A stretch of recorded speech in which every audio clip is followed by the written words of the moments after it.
Hello, and welcome back to the podcast. I'm actually recording on a new microphone.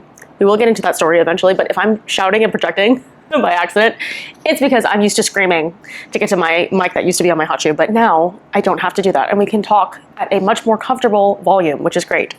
I have copious notes today because not only is this kind of an eventful update as it is, I mentioned in my last video that I lost footage from like 2 weeks ago. And when you only record every couple weeks, it kind of sucks because each time I give an update, there's like a lot of stuff to do. So consider this a double feature. We're covering a lot of ground today is what I'm going to say.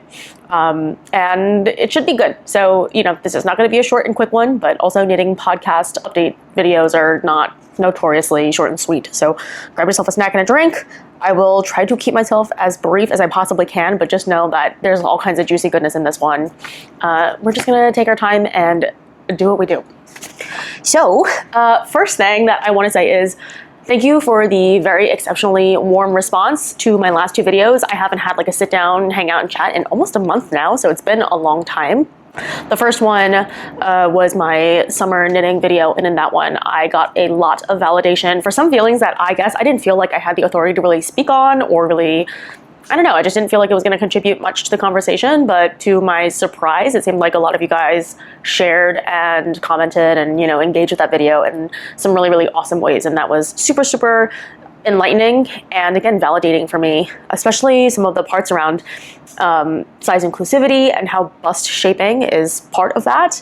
And, I can only hope that it continues to improve and expand in terms of like what we get to see in the space in the future, because it would be really nice for us to see more options for that kind of thing. Yes, for everyone who said, why don't you just knit your own bust darts? I actually am going to try doing that in the future, so stay tuned, and if you have a particular person that you'd recommend for like a bust dart formula, drop them down below. I know there are a few, and follow up to that, if you left a pattern recommendation or like a designer recommendation, thank you so much for that. And for the rest of my viewers, would we be interested in a bust dart pattern roundup of some sort? Because it's kind of hard to find that information on Ravelry. You kind of need to crowdsource your own intel because there's no tag for it, and so it kind of sucks.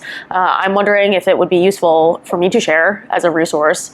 Like we might as well just have it in one place. So if that's interesting, I can definitely start putting that together. I would like some advance notice because, again, some of these videos just take a little bit more time to compile. The last thing I want to say before we actually get into the meat of it is the stash sale was a complete success. Thank you so much. There are a couple of items that still haven't sold because people either backed out or they just like never really got that much attention. So I might just like leave that in the description box or in a pinned comment. But by and large, it was really, really fantastic. Thank you so much for the swift response. I wasn't expecting that. In fact, I really didn't think that anyone was going to want to see a stash like garage sale tour at all, because it just felt a little like chaotic, but it ended up being fantastic for me. And yeah, so like that actually might be a thing more and more, depending on like what moves through. During that experience though, I had so many amazing, incredible interactions with you guys. And I'm sorry if you sent me a message and I never replied to you. I really apologize. I'm going to try to get back to everyone who sent me an inquiry and just say at least like, I'm so sorry, like, whatever you were looking for is not available, but thank you for asking. But I got a ton of messages that were genuinely so sweet, so kind. A lot of you guys came in and you actually wrote like nice pleasantries and said stuff like, I especially like XYZ that you do in your videos. And I wasn't expecting that. So to not only get here and to be able to kind of do the fun like garage sale auction thing, but also to hear all these like wonderful comments, that were so kind and so nice. It felt really sweet. And I do want to give like a huge shout out and thank you to the person who sponsored this incredible upgrade, this purchase. I had mentioned that part of the stash sale was for me to raise funds to improve some things. So you may have noticed a new lens sitting on the camera. It is a fun little upgrade for my camera, and this microphone actually was gifted to me by a lovely viewer. So I cannot say just how ridiculously generous that was. So T, if you're listening, thank you so much. And, I had mentioned this in my email to her, but I was saying like the only thing I can do, to express my sincerest shock, surprise, gratitude is to continue doing what it is that I do on YouTube. Like I don't really see it as Like, it's just a thing that I'm doing for myself. And, you know, we have an audience here, evidently. And I got, again, like all these like really nice comments that were like, you know, you inspire me, or like, you know, I've stepped out of my comfort zone and I've done other things, or like, I love the way that you make me, you know, think about yarn in a different way, or think about myself and acceptance in a different way. And like, all those comments are like super moving. And the only thing I can do is keep doing what I'm doing. And hopefully that is sufficient. But yeah, it was an incredible last month on the channel. So despite me not uploading as much as I normally would, I do just want to say thank you for giving me this space and for giving me your time and attention. It means a lot. And there is only so many hours in a day. So, you know, it is just crazy that we're spending it together. Let's not keep talking about nonsense, because I have a lot of yarn shit to get through. So we can hop right into our finished objects. So I have decided that I'm going to just use a laundry basket to put all of my stuff in, because yeah, like, the prep for a video is honestly so much of it, like between the tech stuff and also like clearing out space on all my devices, and like, you know, now getting used to some new stuff. I did do a test on audio video, so we're dealing with a lot of new variables here, which is like not very good practice, but hopefully, you know, my tests worked out. One of them has been implementing a bucket system, which for my ADHD brain is very, very useful. I'm just going to start pulling things out. First thing, Musselburgh. I'm so sorry, I still don't know how to say this word. Everyone's seen this hat, and for good reason. It is a fantastic hat. I am like the 199th person on YouTube to say that this is a great hat pattern. I cannot believe I made it this far without actually knitting one before, but I was stash busting, as we all are, and I finally used up this freaking yarn that I've been having. I mean, I have only had so long to build a stash. I've only been knitting for 3 years, and so I think this was probably purchased the first year that I was knitting, and it is just this gorgeous mustard yarn. I see now why people have B-roll, because now that I'm sitting far away from the camera, a camera with a brilliantly low f-stop, I'm feet and feet away from you. So either B-roll, or hopefully this is close enough for you to see. It is a really cute mustard white, like creamy undyed ecru white kind of marled hat. I knit myself a nice ass tube. It is 6 stitches per inch. So, you know, for those of us who are brand new, which I do have some beginner knitters in my crowd, and thank you guys for watching. It's so inspiring to see, like, I don't know, to hear people be like, I'm watching your podcast and I'm a beginner, because I was there like literally very recently. So this is, for my newbies, a very, very iconic pattern. Everyone loves to knit it because it is knit on a variable gauge, meaning you start, you cast on, it's nothing, no math beforehand. And then after you knit a decent amount, then you go back, measure your gauge against the chart that's provided in the pattern, and then it gives you instructions on how to basically continue knitting and finish off your hat. It gives instructions for how to color block. So if you want to do something like you know, stash bust and kind of use up a couple different colors, that's a really great option for you. And I found it to be just as good as everyone has said. So, you know, this is a fairly popular pattern because of said utility, and you can knit it over and over again. Comes in lots of different sizes, and obviously going from like wet fingering to light DK weight gauge, you know, that's a lot of different yarns and a lot of different needle combinations. So I did this one. The yarn itself is from White Barn Farm. It is a very, very small farm yarn that is near my mom's place. And like, they have a little hut. So I remembered buying that when I was visiting her, and I knit the adult medium, and I feel like it ended up a little bit big. You know, maybe next time I wrote like I would size down the needles a little bit, but it's a relatively thick hat because of the material, right? So you're dealing with 2 layers of what to me was DK weight yarn, and then the double folded brim. So at the thickest part, you know, over the ears, you're dealing with 4 layers of fabric. I know that this hat is typically a fingering weight fabric, but I just used what I had, and I think it's fine. So anyway, I finished this. What was I watching? I've been watching a bunch of stuff, but I immediately cast on a version for myself, also from Stash. So these do technically count as my stash down, scrap down projects, and I'm very, very pleased with them because I think hat quantities of yarn are kind of like, I'm kind of over them. I used to buy like hat quantities of yarn all the time because, you know, it's a quick little yarn snack, you know, like something for you to do and buy, and it's not too much of a chunk, like it's, you know, relatively little quantity, but there's also very limited projects you can do with just a yarn snack amount of yarn. So I think from now on, especially after clearing out so much of my stash, my MO is going to be don't overtly buy these small amounts of yarn just for hats and accessories. Maybe just use what you have left over from sweater quantities and stuff, because you will obviously end up having them. But yes, this is my next one. This is made with knitting for olive merino and soft silk mohair in the color Cherry Blossom. I bought this at Brooklyn General Store, which is a fantastic, beautiful little place. If you ever end up in the area, there's a lot of stuff to do. But I 100% recommend the General Store. It's very beautiful. They have like a huge walls of yarn. So aesthetically pleasing. This is on 7 stitches per inch on 3.25 millimeter needles. Again, an adult medium. It ended up perfect width-wise, but I felt like the actual hat itself is a little short. You let me know. I mean, I think I'm scared of too much floop at the top. Like, I don't love a really tall crown. But now that I'm thinking about it, I definitely like a little bit of a crown. And I do feel like this might have been a little bit short, like on crown, and I think we're even short on the band here. So next time I'll knit it a little bit longer. I'm sure this will not be the first and only Musselburgh in my collection. And the reason why I ended up knitting these in the first place is because I have so many winter accessories because of said yarn purchasing habits. I can't wear any two of them together at the same time because I look goofy as hell because they don't match. And when I say they don't match, I don't mean, oh, they don't match a little bit. I mean, like, they genuinely entirely clash. It's like purple hat, green scarf, red and blue gloves. Like, actually, I don't have any gloves. I have no hand coverings, so I only have so many months to start getting on that before it gets cold. But I genuinely, I have no hats and scarves that match, which is astounding considering the volume of small accessories that I knit. I mean, I finish them very quickly, and I make a lot of them. I gift a lot of them, so that might be why I ended up with like nothing that matches. Genuinely, I had nothing that matches, so I made this.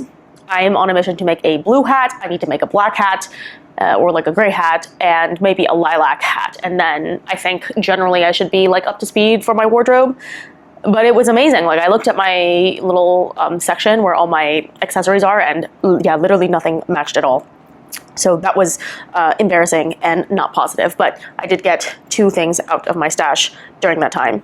I watched all of Jujutsu Kaisen during the time that I was making these hats. And I also watched Hellraiser, I watched The Thing. I've been on like a movie kick, like a media kick. So I don't know how many things I wrote down, but yeah, those 2 I definitely watched.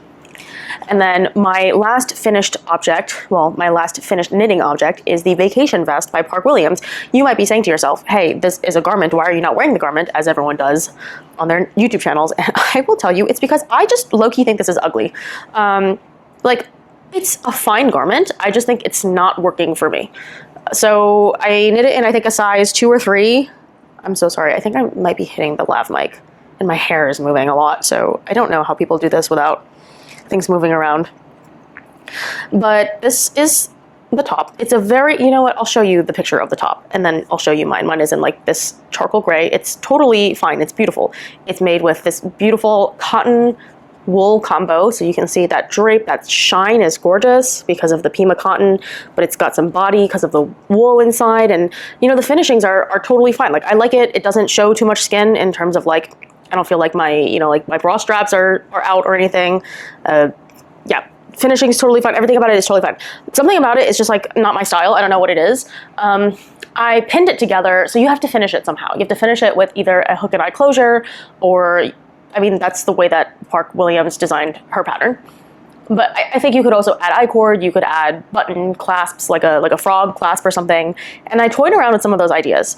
And ultimately, I decided that for $70+ worth of yarn, I would rather cut my losses. I don't know if I like it. Like, it's just fine. Like, it's fine. But the thing is, I really don't see myself wearing it.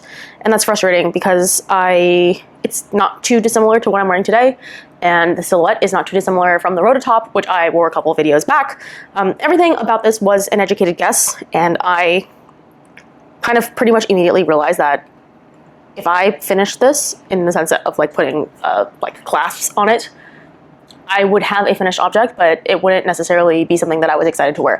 I would wear it only because it is technically done, and it is technically in my closet, and it technically is a different shirt.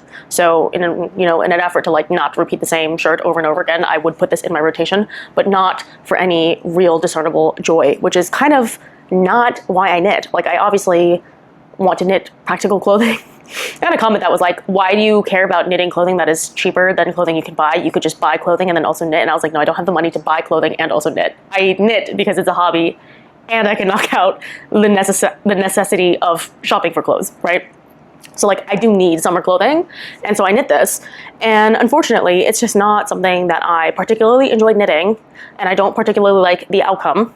And so I'm like kind of not super looking forward to finishing it. It just like hangs in a way that is not super flattering on my boobs, and like the way that it opens up, I don't know. So I will take finished photos of it and everything, and you know, if anyone is interested, I am happy to sell it because it is perfectly serviceable and fine, and I love the yarn, and I'm actually very, very sad that I used up so much of my invaluable cone merino. So I didn't mention it already, it's Pima cotton and merino wool, and the wool is on a cone, and I don't have like an unlimited supply of it, and I used a decent amount in this, and now whatever I was going to make with that cone is shortened by like half or whatever because of the amount that I used. That is a finished object. And the last finished object I have, I'm really bummed that I lost my footage from the previous episode just because you got to see it a little bit more in motion, but is a painting actually. So let me show you the painting first, and then I will get into the story of its creation. Can we see that? It's a quilt. It's a quilt with a little bison in a field in a sky. Okay, I'm getting shy now. So the story around this is that it's a gift to my boyfriend because he is moving in, and to commemorate that really like fun landmark in our relationship, I was like, okay, I would love to make something for our office. And I was at his parents' place, and I saw this like really beautiful wood carving that, you know, his dad had, I think, owned for a while. It kind of looked like one of those things that's been around the house forever. And I was really, really struck by the shape and the graphic lines of the bison carving. And I thought, okay, I want to make something with that image. Like it just really is inspiring me in some way. And so I figured a cute little symbolic piece that's like half me and half him, like half of the cultural piece and half of my interest in like watercolor and quilt and, you know, like textile arts and stuff like that, portrayed in an illustration would be really nice to have in our shared office. And you know, we're in the process of upgrading the apartment and like painting the walls and finding artwork that reflects both of our personalities. And so I came up with this idea, right? This is the final piece. It's kind of disappointing because like now you've actually seen it, but like at the time when I was coming up with the idea, and like it was more fun in the last video because we were doing it together. But anyway, I had drawn up a whole bunch of stuff. So I think the last time I had said like, oh, I'm getting into painting a little bit. Yeah, I had like a really long stint where I was, well, these are all swatches, but I had a long stint where I was really getting back into it. Here is the first iteration of my quilt. I don't know how much you can see, but that was just like, I wanted the frame, I wanted the mountains, I'm working through the color schemes. I added Polish traditional quilting motifs and like folk art because we started then looking at the ways that different doors are painted and how is the pottery done. And I wanted to really kind of draw inspiration from some of those motifs because, you know, like the Polish pottery thing is like really popular. You know, I settled on like some different quilting patterns because I wanted it to be distinctly quilt inspired, but I also wanted to see a lot of the glazing effects from watercolor. And I even purchased like some fancy granulating paints. Then on this page, I mapped out like all the math because I wanted the actual grids to be kind of like, you know, with quilting, you have to do all this math to make all the squares line up. And it is potentially worse with painting than it is with quilting, which is surprising because like, I guess with quilting, you're building. And then with painting, all you have is the paper itself. Like you have to go backwards, and then to retain certain margins and stuff like that it was a huge pain, and I didn't do a great job.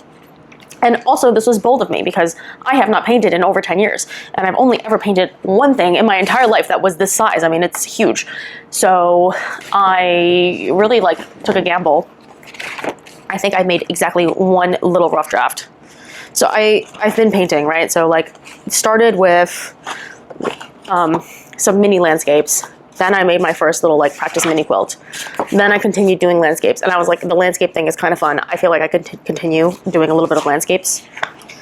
And then I did my first little draft of the quilt, and obviously everything on this is like not to scale, but I was playing around with colors. I even purchased some fancy granulating paints because I wanted to create some texture with the mountains. So I got some stuff from one of my favorite paint brands. Like, I remember them being a favorite of mine from years ago, but again, I haven't painted in so long. And it was honestly a really healing experience. You know, I was very fresh going back into it, and I was feeling really nervous. And I think as someone who has done something before and like hasn't done it in a while, there's kind of this feeling of like, I'm expecting certain proficiency out of myself because I know I used to do this. And also a sense of like, but I haven't done it in so long that I fear being a beginner and like messing up and being terrible. But I quickly found that as I was practicing and like going through these watercolors, the little exercises, I was actually really enjoying myself in a way that, you know, it happens with any hobby, right? If you're someone who collects hobbies, and I'm sure everyone here is a collector of hobbies, you go through these periods of like, there's so much to learn, I'm so stressed. I like that there's so much to learn, but it also scares me a little. And then you practice and you might enjoy it, but then you feel stressed about like how not good you are. And it's constantly this like climbing of like, I'm not that good, I'm learning more, I'm getting a little bit better. Oh, there's more stuff that I'm not good at. And you know, the mental roller coaster of all that stuff. But I found myself on this large piece really kind of letting go a little bit. Not that I wasn't effortful. Like you can see, I worked through a huge process to get through here to what I was doing. And I knew I wanted certain things. Like I wanted certain motifs, and I wanted certain colors to repeat, and I wanted some stuff to be negative painting, and I wanted some stuff to be graphic. And like the clouds are supposed to look like paper cutouts, and I don't think they're actually doing that, but whatever, like I tried, right? But what surprised me is despite it not being super great, like in the outcome, I actually really enjoyed the process. And even though I look at this and like sometimes I'm happy about it and sometimes I hate it and I never want to look at it again, I do feel like overall I did give it a really good homecoming. Like I had a good homecoming to what was the medium I used to use to be creative as a kid, right? So when I was little, I used watercolor, and it was a thing that I was allowed to do because it didn't make a permanent mess on like the furniture or on the tables or whatever, because I'm like notoriously messy. And that limitation ended up building a relationship for me that ended up, I guess, reviving itself. And I don't paint in the current moment as much as I did 3 weeks ago, right? So this is the problem with like not being in real time, because like 3 weeks ago I was painting every single day, and 3 weeks have passed, and now I'm back into knitting, and my knitting mojo is back. And in the last video, I was like, I don't feel bad about not summer knitting because I'm doing all this other stuff, and now I'm back into knitting. But anyway, this is to say, finished object, painting for my boyfriend, and we are going to hang it up in the new office, and it's gonna be awesome. Finished object. So I think that is it for our finished objects. I have spinning stuff for Tour de Fleece, that technically counts, but we'll call it for here. Okay, for whips, I have a couple. They're all bad news. Let's start with the same thing that we were talking about before, which was the painting, because like we're already here. I have an idea for the back corner here, because it's remarkable and upsetting that like I literally have the ability to like produce my own artwork and like hang it on the walls, and I love artwork, and I have a lot of artwork in this apartment, and you know, I am an active collector of the arts, and yet I don't have anything of my own up at all, because again, I've been too scared to produce anything for the last 10 years. So after finishing this, I really, really loved the process of the quilting parts. None of this is done with a ruler. It's all freehanded. I mean, not that it's freehanded. I obviously had a plan for stuff, but none of my lines are made with tape or rulers. It's all just me using a brush and pulling straight lines. And I was like feeling very much so like a tattoo artist, like being really careful to pull like a really juicy saturated line. And if you've worked with watercolor, you know that you can't really go backwards once you make a commitment. And that is it. And it requires a lot of pre-planning. And so in that way, it can be finicky and difficult if you're coming from a different medium. But I really found myself getting into the process of enjoying the painting, like, and loving the scale of it, like loving how big the washes were.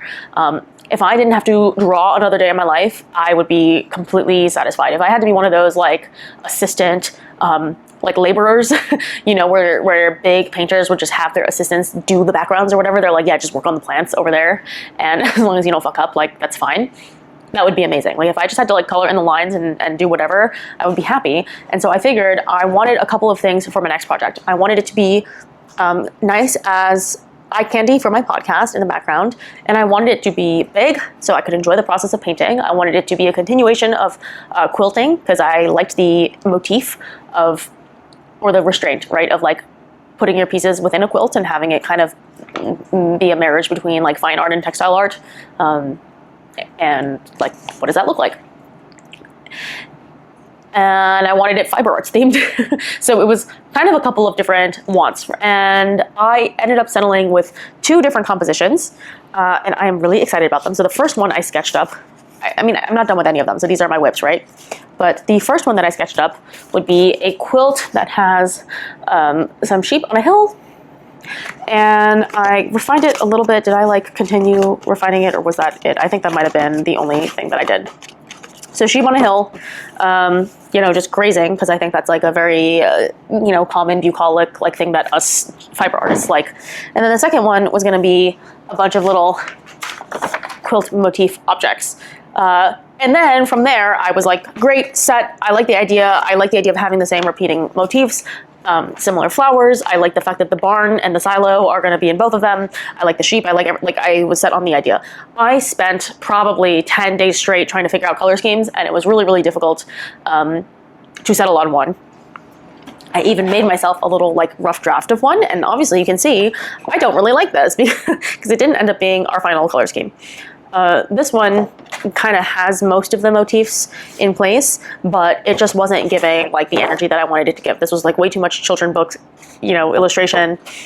It was a good start, but it wasn't what I was happy with. And also we're painting these walls. And so there is that tension between like, is this supposed to be a piece on its own, or is this a piece that like exists in a space? And, you know, I want to make a piece that hangs in the space and that is also on camera all the time. So there's a lot of pressure put on this freaking piece. I ended up settling. I didn't make a rough draft of it. We're just going in. And I'm halfway through. I mean, I'm not halfway through it, but I'm working through it. The panels are much, much bigger in this one than they are in the other one, which I'm hoping will make it easier to read when it hangs back here. And it is a series of 2. So I don't know if we're going to do like left and right, you know, like one in the corner and one more in the middle, or if we're going to do like up down, but you know, time will tell. I want them to be sisters and not twins. I wanted it to have a really painterly effect, so I've been going for kind of a lime wash, super, super textured paint stroke kind of situation. But yeah, I'm working on it slowly. Like again, now my knitting mojo is back, so I've not been as invested in this, and I kind of forgot what the color scheme was already. Maybe not a great thing, but yeah, in any case, that is a current whip that I have. When I have updates on this one, you will see it because it will be hanging, and then there is going to be a sister project as well. So eventually there will be 2 cute, you know, like little quilt projects for me to hopefully hang on the walls. And, you know, it had like a lot of pressure put on it because, you know, I want to see it and it's going to be shown, and that's very vulnerable and scary to me because I've never, like I haven't even shown like my friends, like my drawing, right? So it is definitely scary. But I do feel like it's been a fun stretching of the creative muscle. I think when I've settled into fiber arts for a while, I did it for a couple of years as like my main means of creativity, and I've really enjoyed it. But getting back into something else has been really fun and refreshing and a little bit challenging. And, you know, if I don't like it, I'll just paint another one. It's fine. It's just paint. And the thing that is funny about painting is that like it's so much cheaper than like watercolor is so much cheaper and more accessible to start over and try again and to experiment than knitting, which is like, you know, I've been in the knitting mindset for so long that, you know, each sweater is kind of a huge investment of money and time and hours, and mostly money and money and time. Money and time and time and money and time. It's just like you don't have a lot of that in life. So to have your only expense be like paper, like even the fancy paper is just paper, and your paint, I mean, like how much are you using? It's one painting. So it's been a really refreshing change of pace for me, genuinely. But that's my first whip. The next whips, I'm not even going to show because I think they're going to be frogged, to be honest. So my Clara blouse, I wasn't too pleased with it. So there's a couple things that I want to say about it, which are, one, and I'll post the picture of the intended pattern. I'm making it in black. It was in a cotton yarn. So I didn't like my choice of material. That might have been on me. I mean, it's 100% on me, but I didn't really think it was going to be that much of a problem. It just is doing the thing that cotton does, which is that it's sagging. Not necessarily that it's heavy. I don't mind that it's heavy inherently. I just don't like that it's heavy and therefore the neckline is falling out of shape. My plan originally was to pick up for the neckline after knitting most of the sleeve and then finishing the sleeve because I wanted the sleeve to hit the perfect length. That's well and good in theory. When I read through the pattern, I realized that the sleeve is actually just knit that length because you don't pick up a collar. There is no picked up collar for the sweater. The collar that you cast on for your raglan is the collar that you are left with. I don't love that. I understand that there is a collar, like a decorative collar that goes over your sweater, and therefore you're probably not going to notice that there's no neckline underneath. But what I didn't like about it was that it just felt like it was constantly stretching. Every single time I put on that sweater to try it on, I felt like that neckline was gaping more and more and more and more, and God forbid one day that neckline is gonna gape below the line where the collar, the decorative collar on top shows, and I just felt like it was gonna be ugly. I originally started picking up for a very, very small neckline because I wanted to at least cinch it in a tiny bit, like whether it was a small amount of ribbing, insignificant as it was, I felt like it was going to suck it up and bring a little bit more structure back in. I was also considering doing a crochet chain all the way around just to tighten things up. But I kind of wanted to cut my losses. I mean, it always sucks to knit 85%, 90% way through a sweater and then realize that you're not interested in continuing. But I do think, as bittersweet as it is, it's just yarn. You can recoup it, and the only thing you've wasted is time. And better to have wasted time and a little bit of your, emotional bandwidth than also locking that into a sweater that now is occupying space and you can't recoup it, and you're also out that time. So I'm thinking of frogging that entire sweater, not because there's anything wrong with the pattern inherently. I don't know. It could be that I don't like the pattern inherently because I feel like the edges are a little bit unfinished. But it could also be because the cotton that I'm using ended up stretching out and bowing under its own weight, and that's why I didn't really like the way that it was finished. It's too early to, call it quits on the pattern itself. But on this particular iteration of the pattern with the cotton yarn, I do feel like I just need to cut my losses and call it. On that note, if you were someone who wanted, I love this cotton, and I couldn't get back to you with it because, there was only so much of it, and a lot of people really wanted the cotton yarn, let me know. I obviously have to wash and rehank it, but I have a nitty naughty. I can rehank your yarn, the whole thing will, I might just try to, recover it because it just isn't really the kind of wearable summer cotton garment that I thought it was going to be. And it's fine. Is it disappointing? Yes. Am I currently already in the middle of the 5 stages of grief about it? Yes. But there's a light at the end of the tunnel, and for me, that is a good thing. And the second thing that I'm going to frog is the ripple sweater, actually, for a similar reason of wanting to just cut my losses now and kind of recognizing that it's probably not going to be something that I want to wear all that much. This, I know for sure, is not a pattern issue. I love Irene Lynn. I have no problem with her patterns, though this one has definitely been my least favorite so far. I've knit quite a few of her patterns, and this one, for whatever reason, it's just a little bit clunkier than I remember the other ones being. I don't know if it's because it's lace.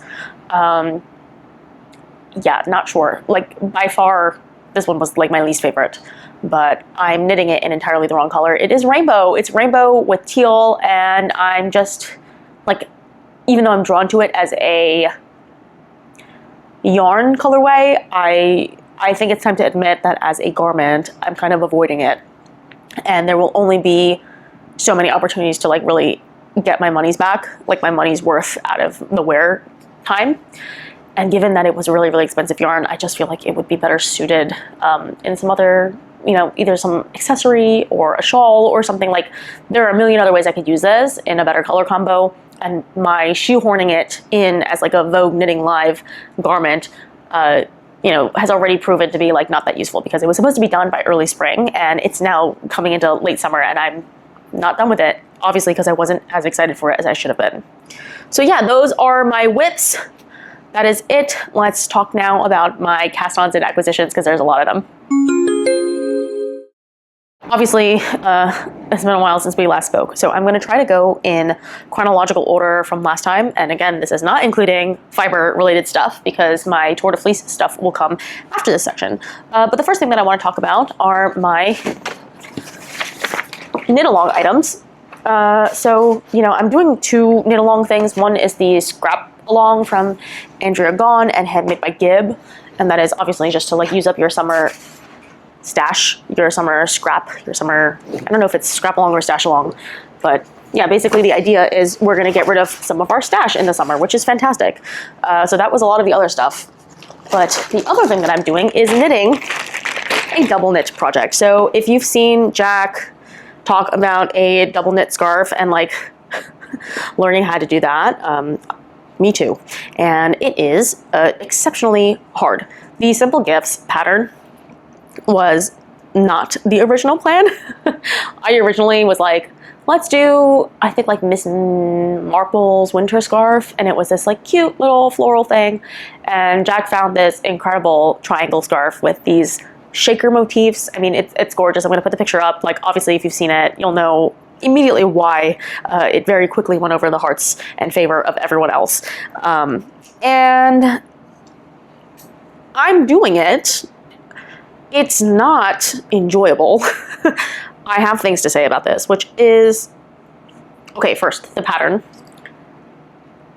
It is not a beginner's pattern. And when I say it's not a beginner's pattern, I don't mean it's not a beginner knitter's pattern. I mean that like the pattern itself also assumes a level of comfort with double knitting that is beyond the scope of like what I would expect. There is a caveat that's like, this is not going to explain double knitting to you. That's fine. Like I bought the pattern, I saw the part that it said like this is for someone who knows how to double knit. If you've knit a double knit button band, you've double knit before, right? Like it's not that confusing. You knit and then you purl, and then you knit and you purl, and your shit ends up like, you know, twice as thick as it's supposed to be. That's fine. Chart, color work, that's also fine. Like I've done that before. Tell me why somehow combining those two things together immediately now makes this like way more confusing and complicated. It's just like not, like the sum is more than its parts in a truly confounding way. On top of that, the chart has no numbers on it. There are no numbers on the colorwork grid, which that was a first for me. Usually I feel like I look at a pattern and it has like numbers on the bottom and then numbers on the top so that you can see you're on row 6 and you're 32 stitches down. Nothing on this one. So that's tough to keep track of because then you need to like physically mark down on your piece of paper every single stitch you're doing by the segment, because otherwise there's literally no way for you to keep track of where you are, period. There is no way to keep track of where you are because there are no numbers. You also cannot visually keep track of where you are because the colors invert every row or every side, because that's how double knitting works.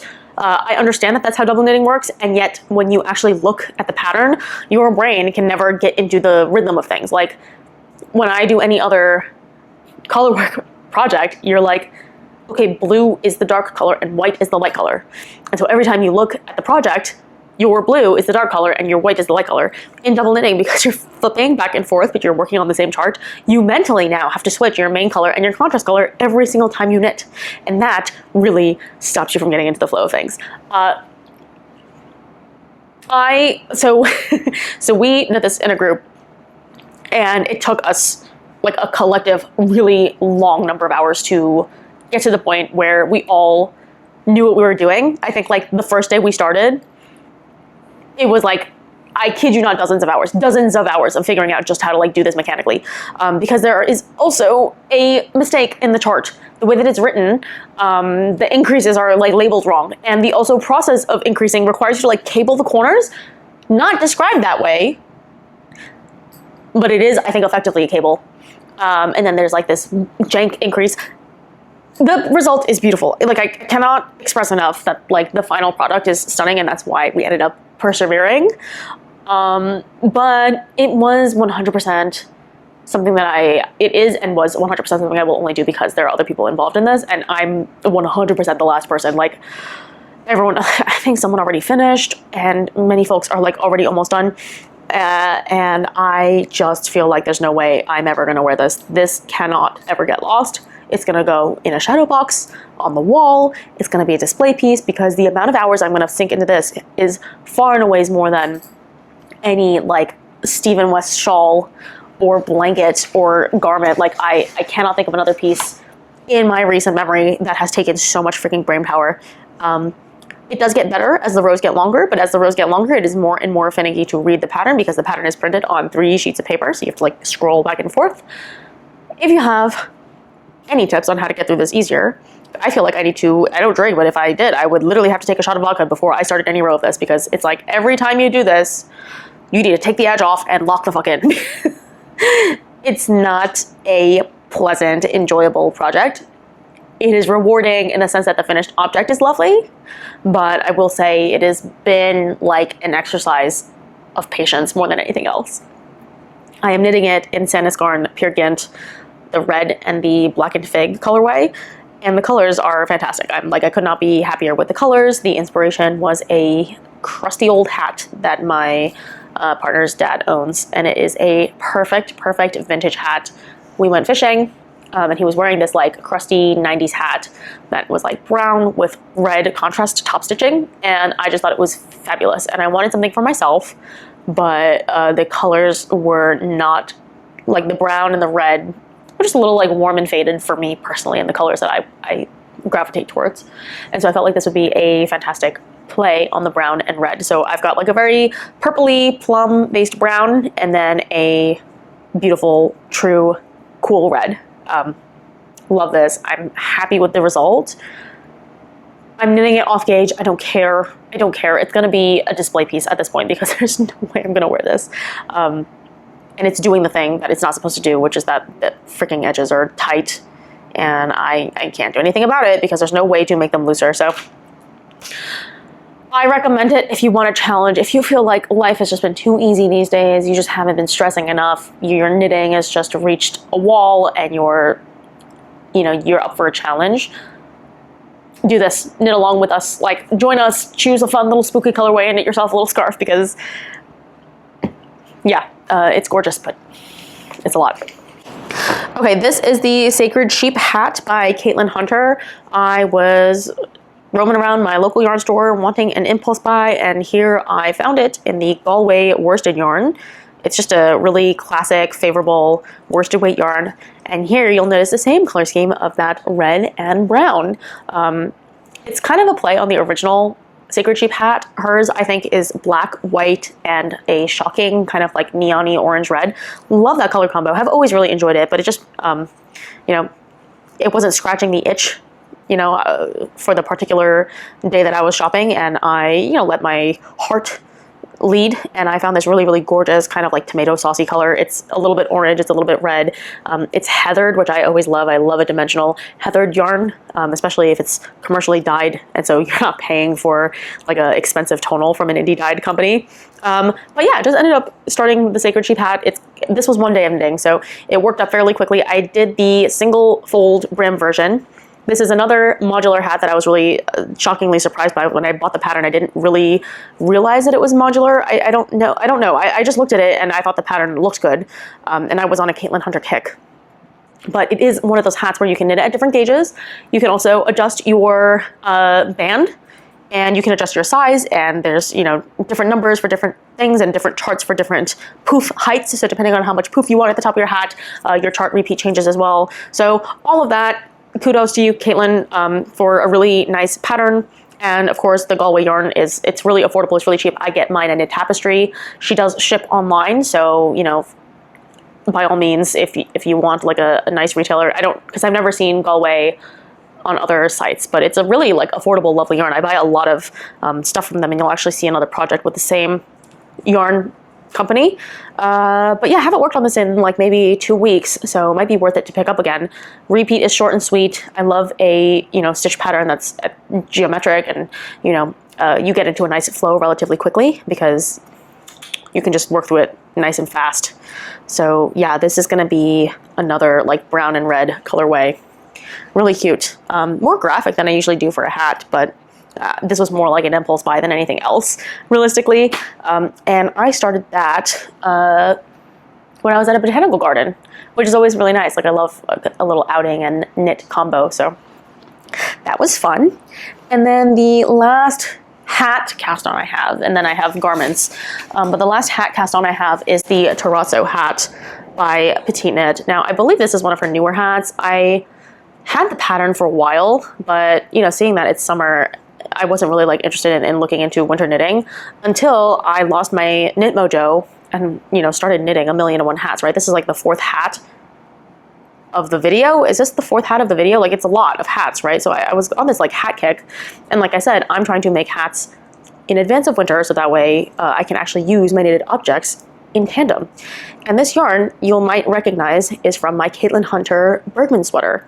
It is the Galway Sport, so the same brand as before, but the Sport line with knitting for olive soft silk mohair in cornflower blue. I love this color. It looks really, really pretty. I have a sweater that has this as the contrast color with a charcoal base. And so I'm quite pleased with this color combination, especially seeing that I bought it when it was on clearance.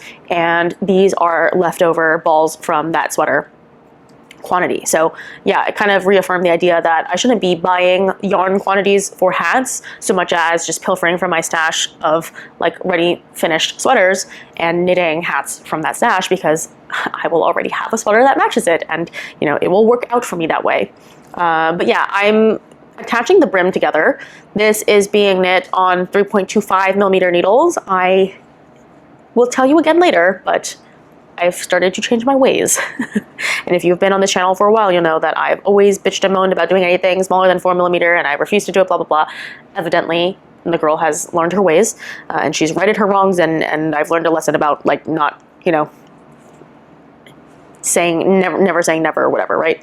As the saying goes, because I am enjoying this process a lot more than I thought I would, right? The muscle bra hat and this hat all knit on, like, skinny-ass needles, and I don't hate it, actually. I actually really enjoy the process. The ribbing, still not a positive experience. This is a lot of rib. This is 8 inches of rib folded back on itself for like a nice plush double folded edge. It's not enjoyable. Like, I don't enjoy it. It's not any better on skinnier needles. Yeah, I think the reason why muzzle bra is nice is because there's no freaking ribbing. And I forgot that I really don't like ribbing. And I think on a sweater it's okay because it's like big rounds, but on a tiny little hat, it is just so punishing. It's like relentless, nonstop, like end of round, more ribbing, end of round, more ribbing. Like, nothing is more masochistic than that freaking weekend hat. And I have plans for one. And I'll tell you the story because it's really funny. But yeah, this is my next whip. I have to knit together the cast on edge with the last row of live stitches. It is, as it always is, a huge pain in the ass. And so I'm procrastinating and I don't want to freaking do it, but that is my next whip. Terrazzo hat by PetiteKnit. After that, I cast on for the very exciting cultural phenomenon of the Andrea Mowry Rhinebeck sweater. Rhinebeck happens on my weekend every year. Whoa. Rhinebeck happens on my birthday every year. Hello? That was crazy. I have always said it would be so fun for me to want to knit a Rhinebeck sweater, but, you know, alas, I never really liked the designs. I don't know what I'm going to do, but, you know, I know there are feelings. Like, people have capital F feelings about the Rhinebeck sweater. Is it kind of lame that people are all sheeple and like blah blah blah, like no one wants to be an individual anymore, everyone wants to knit the same thing, like why can't we use our brains anymore? It's because everyone's on social media. No, it's like not that. I mean, sure, for some people maybe it's because they're, you know, like rotting away and their brains don't work. I mean, I doubt that. I doubt that of people who like hand knit as a hobby. I think what it is we like the sense of community building, and like it's fun to be a part of a big crowd. Like, have you ever wanted to be in a flash mob? Like, some of us like that kind of thing. And so for me, I, you know, see the crowd at Rhinebeck, and I'm really excited about the sense of solidarity and the community building. And like, for me, at least, it's also part of like my local yarn stores thing. So like, we're doing a knit along group. There are a lot of people on social media who are reaching out and talking about this kind of thing because, you know, like, what did you use for this? What did you use for that? It's troubleshooting. There's a sense of community and yes, like, there is one person who's financially benefiting from this, but it's fine. Like, I don't think Andrea Mowry is a bad person. Maybe, I don't know. I don't know anything about her. Like, she might be, and if she is, then I won't knit the next one. But like, I think there's a lot of people who hate on her because it's like, oh, she's hijacked this whole thing and turned it into like this for-profit grift. I don't know, she's like a designer doing her job. Like, it's fine. You don't need to, like, no one is forcing you to knit the Rhinebeck sweater. It's like very elective. And for me, I actually really, really enjoyed the design. I saw it when it came out. I was really excited. I immediately was like, let me go to the yarn store and find some options. I thought, maybe, let me look at Spin Cycle. No, girl, that stuff is crazy expensive. Have you seen? the prices on SpinCycle? Because I haven't really looked. Like, at no point in my life was I actually going to look at the recommended yarns and buy the amount that was in the, like, recommended project. Her project kit, I think, ended up being like $300+ for that sweater. It's like a tiny little crop sweater with like no ease whatsoever for, I think, what ended up being like an 80-20, you know, cotton wool situation. No. And as someone who spins, I could sooner learn how to spin fractal yarns at a flawless level than to buy that amount and have it be tenable. So we didn't do that. Instead, I marched right down to the local yarn store and I got yarn from Feederbook Farms. Do I even have it? Oh my god, it's sitting on my couch. I will show you the actual project itself, but the problem is there's no, oh here, the colorway that I have is Vapor. So Feederbook Farms, they also do like slow color changing yarn. It's not exactly a fractal, I believe, but it's cute. It does a thing. It's ombre. My problem is that it's a sport weight yarn, and this is supposed to be a fingering weight yarn. I have never in my life, never in my short life, ever knit a fingering weight garment, and oh my god. Oh my god, it's really painful. I was like really feeling positive feelings after starting those hats and finishing those hats and being like, oh my god, the fabric is so sophisticated, it feels so nice. And the needles are small and they don't hurt my fingers. And I was knitting the vacation vest and that one was on 5s. And I was like, oh my god, the 5 is so clunky, the 5 is so clunky, like blah, blah, blah. I'm starting to understand like the skinny yarn. And then I started picking up and knitting this back piece and oh my god, it's in fingering weight yarn. It's so skinny. And what is insane to me is that I'm already knitting off gauge. So I think it's like a 27 stitch per 4-inch gauge, and I'm at like a 23. So we're already doing a Hail Mary in the sense that like I'm not doing what I'm supposed to do. Realistically, I did the math and like the sweater will still fit. It's fine, but it is ultimately a sweater. So like, you know, it's not a bra. Like I'm okay with it being off in, you know, some ways. So far it's fine. I just am having a hard time with the speed of knitting this, and you're gonna see something else because I've been knitting this for what, a week now? Over a week, and it's just, I just did the saddle. I did the saddle neckline thing. So this is the back neck. So it goes like this. Like, so this is the back piece. This is supposed to be 4 inches. This black piece up here, and I have maybe 1 inch. And that was a whole day of knitting. That was like 2 hours of knitting, maybe 3 hours of knitting that I did just, what, 12 rows of this fingering weight yarn. And I'm using Scout by Kelborn Woolens. I'm really excited to knit it. It's this really lofty, tweedy yarn. I will insert photos of the yarn when it was pristine and brand new because it looked really cute together. I was so chuffed to find that the slubs in this yarn match the undertones of my contrast. I mean, that could not have been more perfect. I wish I could say that that was the reason why I made this like very deliberate design choice. It was kind of the reason why I ultimately chose this color, but realistically there just weren't that many options at my local store that were the thing that I wanted. Like, I wanted a fingering weight yarn, I wanted it to be non-superwash, I wanted it to be black, but not a flat black. I didn't want it to have, you know, like cotton. I didn't want plant fibers in it. I wanted it to be 100% wool. I didn't want it to be, you know, all these other, I didn't want it to be a sock yarn, blah, blah, blah. I had like a long list of don'ts. And the poor lady who runs the yarn store probably hates my guts because I go in there and she's like, how can I help you? And I'm like, blah, blah, blah, blah, blah, blah, blah. And like, she never, I mean, like, she, bless her heart, like, is constantly trying to help me, but like, I'm a picky bitch.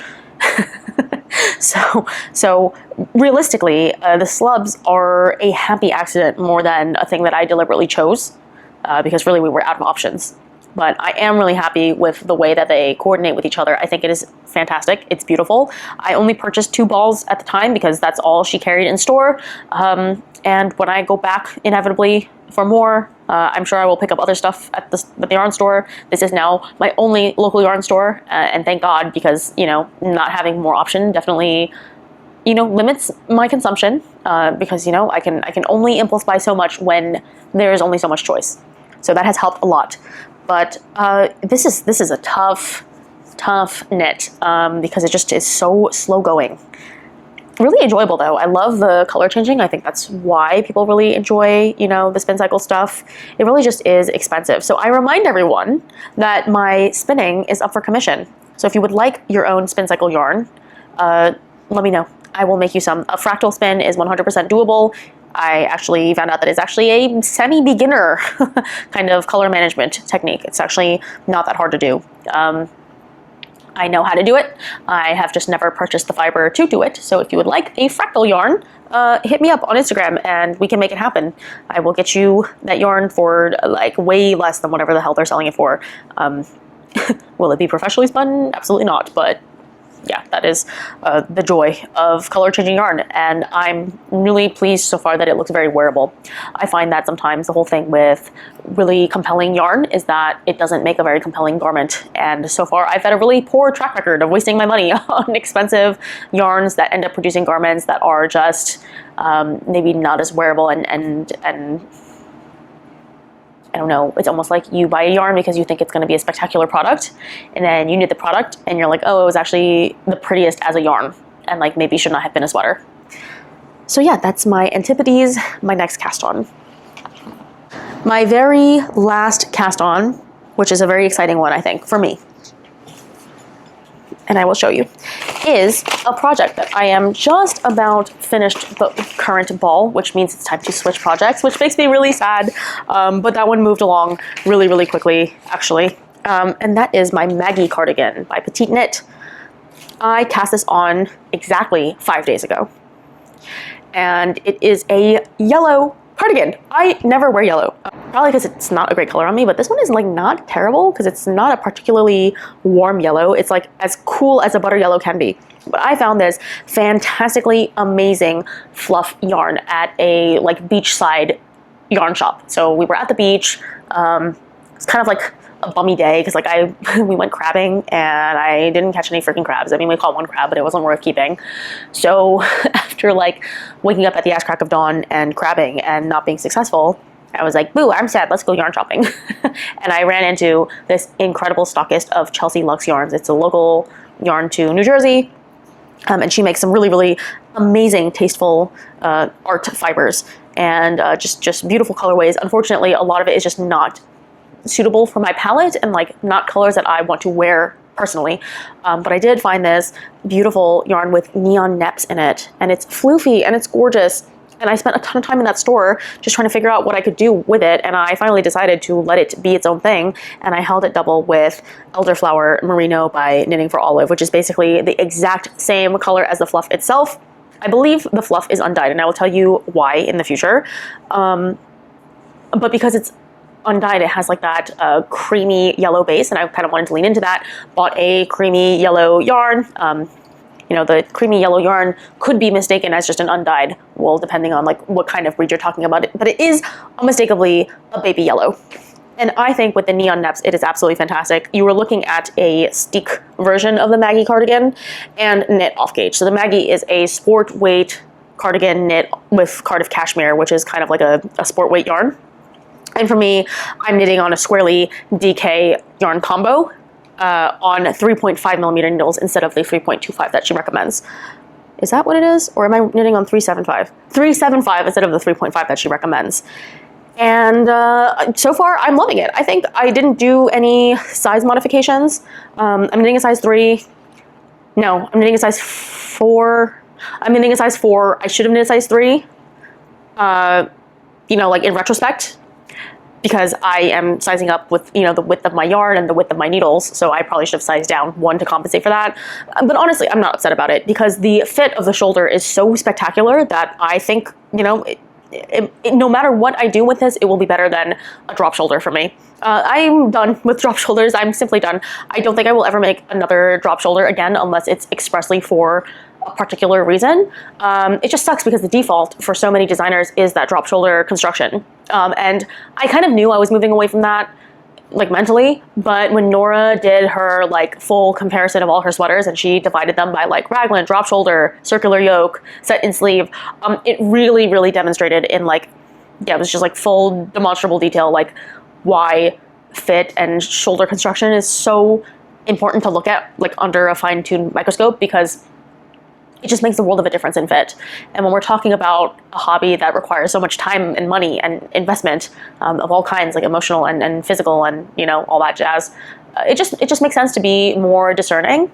And she also kind of came to the same conclusion of like drop shoulder for her particular body type just like wasn't her favorite. And for me, I'm realizing the same. And I haven't even tried this on yet, but I mean, like, when I mean try this on, I mean like taking it off the needles and fully like doing the whole thing. I've obviously put it over my head just to see like if it fits. But even that kind of rudimentary look at it, it is just like leaps and bounds more flattering. Like it is actually kind of the top that I'm wearing today. But ironically, like way more expensive. But yeah, I am really loving this process. I am immediately going to make another one after this. And I will give you some details later on my plan for that. But because I was so obsessed with this exact yarn combination and this exact set-in sleeve and this exact pattern or whatever, like I started doing a deep dive. And I found out that this yarn is actually the undyed base yarn. My neon fleck yarn is actually very affordable for me to buy individually. So Chelsea Luxe Yarns, I'm still recommending her as an independent dyer because obviously lots of independent dyers and even commercial dyers will sell undyed versions of their product. And it's going to be fine. But if you were interested in this, I have seen this particular neon fluff base available for as little as like $10 on various websites. And you know, when you're charging upwards of like $35 as an indie skein, I just figured it would behoove us to all know that like this kind of base is available. And because I was so obsessed with the way that this yarn felt and so obsessed with this structure and the fact that I immediately know that I want to cast on for a second, I went ahead and bought materials to dye my own yarn. So that will happen in the future. I'm really excited. I do actually think, as someone who is as anal as I am and enjoys all the different like fussy processes of knitting as I do, and all the planning, and also just because you know, as a person who strictly knits in cool undertones and also has a very restricted palette and like a way that they like to knit, and also only like certain types of yarns. Like I don't like any superwash yarn, I don't really like merino, blah blah blah blah blah, right? I have all these like requirements. It actually, I think it makes a little bit more sense for me to try at least dyeing for myself, and at least for this project, and the next one, it will be worth it from strictly a financial sense because like the yarn is going to pay for itself because I'm knitting it at 25% of the retail price compared to if I were to buy it on its own. But this is to say, fantastic yarn, exceptionally juicy, fantastic pattern. I mean, it's PetiteKnit, so it's easy to understand. I have only ever knit one other contiguous faux set-in sleeve before, and that was by My Favorite Things Knitwear for my cardigan number 11. Cardigan number 11 is my favorite cardigan that I have knit, and it was My Favorite Things Knitwear, so not my favorite pattern style, ironically, right? I liked the finished result enough, but I don't necessarily think that I prefer her writing style over PetiteKnit's writing style. I prefer this one a little bit better. Yeah. But both excellent. I mean, knit on very, very different gauges. I think that one was knit on like 5 or 6 millimeter needles. This one is knit technically on like 3.5. So your experience will differ just depending on what you're going to do. I am planning on knitting a long sleeve for this and doing multicolored like vintage buttons. And I'm excited. I think this is going to be really, really cute. And if nothing else, I love the yarn. Like it's just so spectacular. These neon naps are adorable. And for my DIY dyed version, I don't know what I want to make my base color. I'm so like torn. And I also found out this is the same freaking base that I bought at Vogue Knitting Live. So I do feel like it's a popular base to sell. I bought the color Pool Boy or Cabana Boy, and I was so precious about it. And now that I know that I can just dye my own, I'm going to. I'm just going to dye my own, and I'm going to be really like wanton about it. So stay tuned for yet another expansion of the fiber arts universe. I fear myself, and I fear my desire to just take everything into my own hands, but you know, it's fine. Not everyone is able to tolerate it. But here I am, and here you are, and hopefully the outcome is positive. So far, this has been a really, really enjoyable project. I finally reached the point where I just knit in the round. It is equal parts raglan and drop shoulder in the sense that you're creating a lot of stitches in the middle for the yoke. And it kind of follows that format of like increase, knit straight, increase, knit straight. But it's got the drop shoulder in the sense that by the time you're done, you've knit like this much sleeve. You only have to do so much before you're finished. And if you were going to do the original Maggie without long sleeves, like you would almost be done. Like you would just have to knit a tiny bit more to get to your elbow and then you'd be finished. So yeah, overall, this has been a fantastic project. I am out of yarn and I really don't want to stop knitting, so I might just like skein up a little bit more and then continue on later. Okay, last but not least, let's talk about Tour de Fleece. Tour de Fleece is happening. We're in the middle point of Tour de Fleece. By the time this video goes up, we will probably be mostly the way through with the month. And I have been working hard. First thing that I did was knit and spin and ply and spin and ply and spin and ply a whole bunch of black and gray yarn. And when I say a whole bunch of it, I mean I have 2 full pounds of unmarked wool. I actually believe the wool that I purchased was meant for wet felting because it is not pleasant to spin. I bought it on Amazon. My original intention was for it to be part of my witchcraft practice. It's a devotional piece that I wanted to make through time and through labor, and then I was going to use it in ritual. So like while I was either, you know, in my daily practice or, you know, doing ritual or whatever stuff, it was just going to be a functional piece in that sense. And because I wasn't really sure how much yardage I was going to get out of it, I just ended up buying like 2 pounds of yarn, like 1 pound of black, 1 pound of gray. And, you know, some of the choices were symbolic for spellcraft reasons and stuff like that. But yeah, suffice it to say, that has been a huge labor of love. I mean, that is the intention. The whole point of it is that it's a laborious craft and you're supposed to contemplate and think and it's devotional and like, yeah, that's the point. The other part of that is however, it's not an enjoyable process because the actual yarn itself I don't think was meant for spinning. So it's very challenging to draft the amount that I want to get out. The texture is different seemingly at like different parts of the project. Like some parts are really silky smooth and they want to pull in really, really fast, and some parts are very tangled and dense. I don't want to say the yarn is felted by any means, but some bits are harder to pick apart than others. It's just been a more difficult process so far, so I'm grateful that I have other projects to pepper in between. But the positive note is with 2 pounds of yarn, I should be able to even make a long line cardigan, like a really beautiful floor length cardigan. I was originally going to do like a shawl or something just to like wrap around myself during, you know, ritual work, but it looks like I actually might be able to make something significantly bigger than that. So I'm very excited to see what the final quantity of yarn will be. I think I already have like 3 skeins of yarn hanked up, and my skeins are kind of like big mega skeins. They're more than 100 grams each. So I'm not really sure what the final result will be, but I'm sure it will be a generous amount. And then I have from my patron, Jay, like a new project. So I have finished one thing, but I do want to actually show the actual fiber first.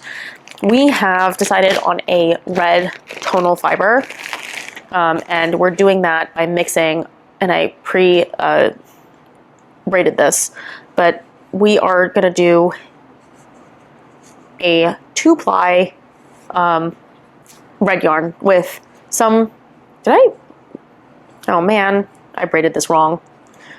Okay, sorry, pardon me as I undo this. We're gonna do a 2-ply yarn with some pink and some red wool. And that's essentially what it's gonna look like. So when we do the yarn visually, it will look like this, where you've got like somewhat of a barber pole.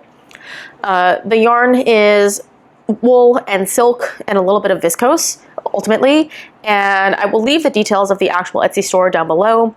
It was a little bit of a slower experience than the last place I got yarn from, but they are very, very generous in the sense that like there's a lot of yarn or a lot of wool in each pack, and they were on sale, so it was like a fantastic time to purchase.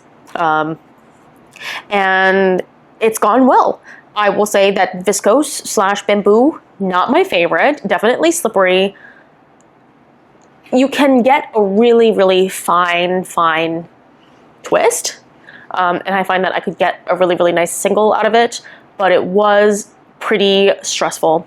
Okay, so then I finished applying that fiber, or, you know, spinning the singles for that one, and then I moved on to the wool with the sari silk, and I went, thank God.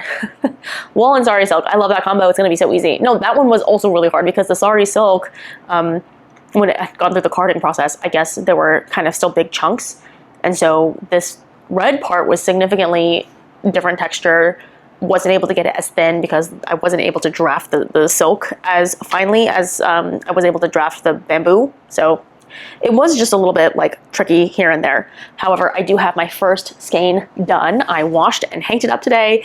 It is adorable. I will put a closer up video image once it's actually like done, and hopefully when the lighting is better. But this is indeed a barber pulled two-tone red yarn, and that is what we wanted.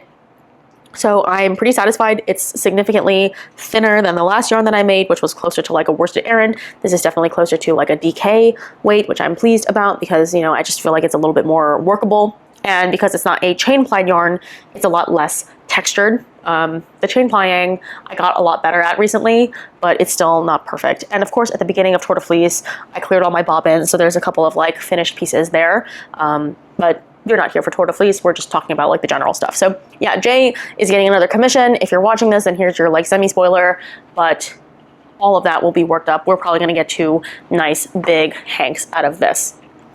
And then she was so freaking kind as to gift me more yarn, more fiber, I should say. She was like, which one do you want? And then we picked one, and then she ended up buying me 2, which is crazy. I mean, like, I can't believe it. But I got these lovely pieces of fiber. One is called Teacup Blue Tweed, and it is a American wool and viscose blend, and it's like a tweedy little, it looks like a cookie. I mean, it's gorgeous.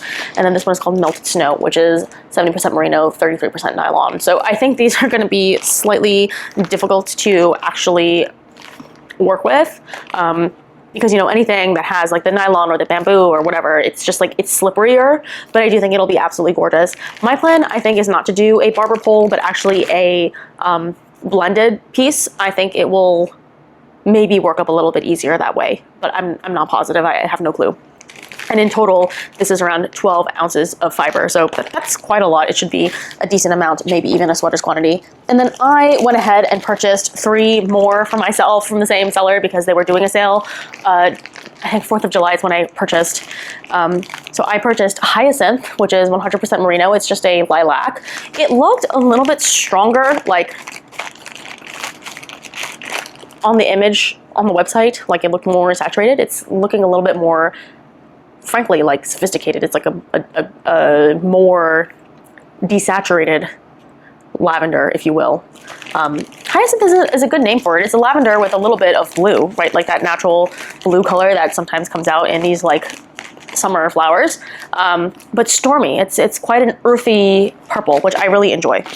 And then I got this one called Fable. This one is 1/3 merino, tweed blend, and bamboo. I don't know what the hell tweed blend means, but it is a tweedy grayish yarn, mostly tweedy grayish yarn with flashes of blue inside, which I think is going to look very pretty. And then the last one that I picked up was Amethyst. I think this is exactly the same hyacinth that is in my like 100% merino ball, with a little bit of rose and a little bit of dark gray. So I think all of those also blended together will make for a lovely sweater's quantity of yarn. I have no actual plans for them though, so it's one of those things where I'm fascinated to see where it goes. Spinning is one of those things where I like to spin first and then figure out a project afterwards because I'm not really good at spinning for a particular width yet.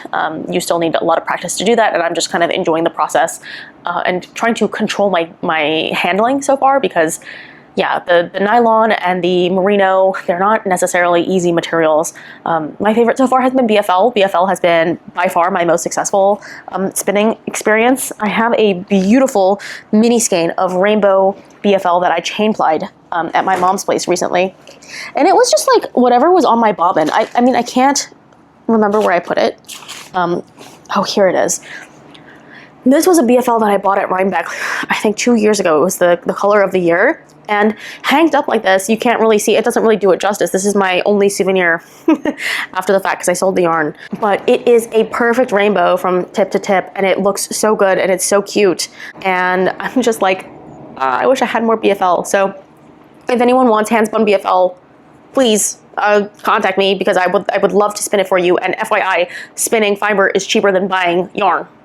So if that's compelling to anyone, you know, that's my pitch. It's cheaper and more affordable, and I'm the one paying for the wheel and the labor, so it is what it is.